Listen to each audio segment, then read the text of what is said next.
On est tous les jours baigné dans le numérique, entouré d'images, de sons, d'informations. Mais est-ce qu'on s'est déjà arrêté pour se demander ce qui se cache vraiment derrière tout ça? Sous cette surface incroyablement riche, il y a en fait un langage d'une simplicité déconcertante, une sorte de code secret que les machines utilisent pour tout comprendre. Allez, on va essayer de déchiffrer ce code ensemble. Regardez ça.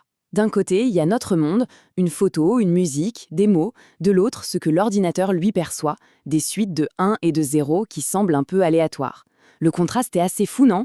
Toute la richesse de notre expérience face à la simplicité brute du code binaire. Alors, la grande question, c'est celle-là. Comment est-ce qu'on fait le pont entre ces deux réalités? Comment une machine peut-elle prendre la complexité de notre monde et la traduire dans son propre langage, qui, à première vue, a l'air si basique? C'est justement ce qu'on va voir. En fait, le point de départ est assez simple. Peu importe ce qu'on donne à un ordinateur, une photo en haute définition, un morceau de musique, un simple texte, pour lui, tout est décomposé et ramené à un langage universel. Et ce langage n'a que deux lettres, un 0 et un 1. Pour piger ce langage, il faut commencer par le commencement, par sa brique la plus élémentaire, le fameux bit. C'est un peu l'atome de l'information numérique. Chaque 0 ou chaque 1 qu'on a vu, eh bien, c'est un bit. C'est la plus petite chose, la plus petite unité d'info qu'une machine puisse manipuler. Et ce qui est vraiment génial, c'est que ce système de 0 et de 1 n'a pas été choisi au hasard. Pas du tout. Il est directement lié au fonctionnement physique même des ordinateurs. Pensez à un simple interrupteur électrique. Il est soit allumé, soit éteint. On ou off, il n'y a pas d'entre-deux. Eh bien, le 1 et le 0, c'est exactement ça. C'est une représentation parfaite de cette réalité physique. Bon, on peut se dire, d'accord, mais comment, avec juste deux états, on ou off, on peut bien décrire toute la complexité du monde qui nous entoure? Eh bien, la réponse, elle ne se trouve pas dans un seul bit, mais dans la puissance incroyable de leur combinaison. Allez, regardons.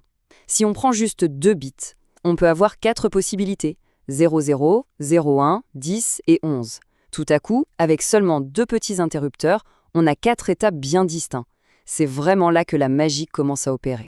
Et si on en ajoute un troisième, hop, le nombre de combinaisons double encore. On passe de 4 à 8. On commence à voir le schéma qui se dessine là, non? Chaque bit qu'on ajoute, ça double notre pouvoir d'expression.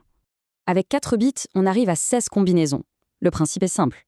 Avec un certain nombre n de bits, on peut représenter 2 à la puissance n valeurs différentes. C'est cette croissance exponentielle qui est la clé. C'est elle qui permet à de simples 0 et 1 de coder notre monde, qui lui est incroyablement complexe. Pour vraiment bien comprendre comment ces combinaisons se transforment en nombres, le plus simple, c'est de comparer avec notre façon de compter de tous les jours. Nous, on utilise la base 10, avec 10 symboles. L'ordinateur, lui, utilise la base 2, avec juste 2 symboles. Mais, et c'est ça le point crucial, les deux systèmes partagent un concept fondamental, ce sont tous les deux des systèmes positionnels.